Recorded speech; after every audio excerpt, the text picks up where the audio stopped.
તારીખ 4 જૂન સુધીમાં વરસાદ થવાની શક્યતા રહેશે.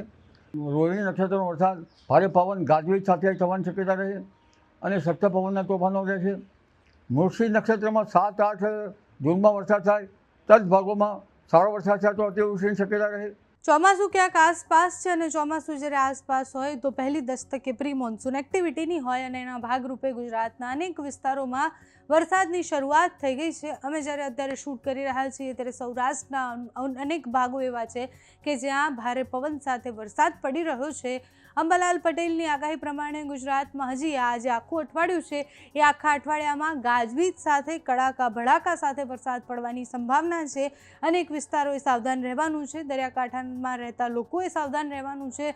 માછીમારોને એલર્ટ આપી દેવામાં આવ્યા છે. હવામાન વિભાગ, હવામાન નિષ્ણાંત બધાનું એવું કહેવું છે કે પ્રી મોન્સૂન એક્ટિવિટીના ભાગરૂપે જે વરસાદ પડી રહ્યો છે એ 4 થી 5મી તારીખ સુધી પડવાનો છે અને એ સૌરાષ્ટ્રના અમુક વિસ્તારો સાથે દક્ષિણ ગુજરાત અને મધ્ય ગુજરાતને સૌથી વધારે અસર કરશે.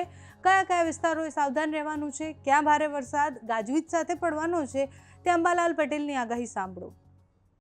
હમણાં રોહિણી નક્ષત્રમાં વરસાદ થવાની શક્યતા રહેશે. રોહિણી નક્ષત્ર ઉતરે તો સારો વરસાદ થવાની શક્યતા રહે. મૃગશીર નક્ષત્રમાં 7-8 જૂનમાં વરસાદ થાય, તદ ભાગોમાં સારો વરસાદ થાય તો અતિવૃષ્ટિની શક્યતા રહે. પરંતુ હવે ગરમીમાં ઘટાડો થવાની શક્યતા રહેશે. 31 તારીખે હવામાન પલટાશે. આજથી તો ઉત્તર ગુજરાતના ભાગમાં હવામાન પલટાશે અને તારીખ 4 જૂન સુધીમાં વરસાદ થવાની શક્યતા રહેશે. જેમાં દક્ષિણ ગુજરાતના ભાગોમાં 50 mm કે તેથી વધુ વરસાદ થવાની શક્યતા રહે. મુંબઈના ભાગોમાં 100 mm જેવો વરસાદ થવાની શક્યતા રહે. દક્ષિણ સૌરાષ્ટ્રના ભાગોમાં પણ 25 mm કે તેથી વધુ વરસાદ થવાની શક્યતા રહે. પશ્ચિમ સૌરાષ્ટ્રમાં પણ વરસાદ થવાની શક્યતા રહે.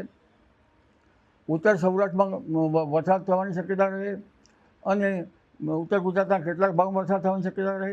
પરંતુ પૂર્વ ગુજરાતના ભાગોમાં અને પંચમહાલના ભાગોમાં વધુ વરસાદ થવાની શક્યતા રહે. ત્યાં 2 ઇંચ કે તેથી વધુ વરસાદ થવાની શક્યતા રહે. વડોદરાના ભાગમાં 1 ઇંચ કે તેથી વધુ વરસાદ થવાની શક્યતા રહે. એટલે રોહિણી નક્ષત્રનો વરસાદ ભારે પવન ગાજવીજ સાથે થવાની શક્યતા રહે અને સખ્ત પવનના તોફાનો રહેશે. પરંતુ ગરમીમાં ઘટાડો થવાની શક્યતા છે. હાલમાં મહીસાગરના ભાગમાં 42 ડિગ્રી સેલ્સિયસ જેવું ઉષ્ણતામાન રહી શકે. વડોદરાના ભાગમાં પણ 41-42 ડિગ્રી સેલ્સિયસ જેવું મહત્તમ ઉષ્ણતામાન રહી શકે. ઉત્તર ગુજરાતના ભાગોમાં 41-42 ડિગ્રી સેલ્સિયસ જેવું રહી શકે.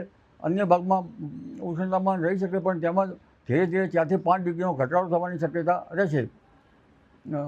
ખાસ કરીને જ્યાં ઉષ્ણતામાન વધારે છે ત્યાં. એટલે તારીખ 30-31 બાદ તારીખ 4 જૂન સુધીમાં વરસાદ થવાની સાથે મહત્તમ ઉષ્ણતામાન પણ ઘટશે. પવનના સખ્ત પવનના ગતિ ચાલશે. વીજ પ્રપાતથી જનજને કાળજી રાખવી અને કાચા મકાનના છાપરા ઉડી જાય તેવી પવનની ગતિ રહેશે. જી.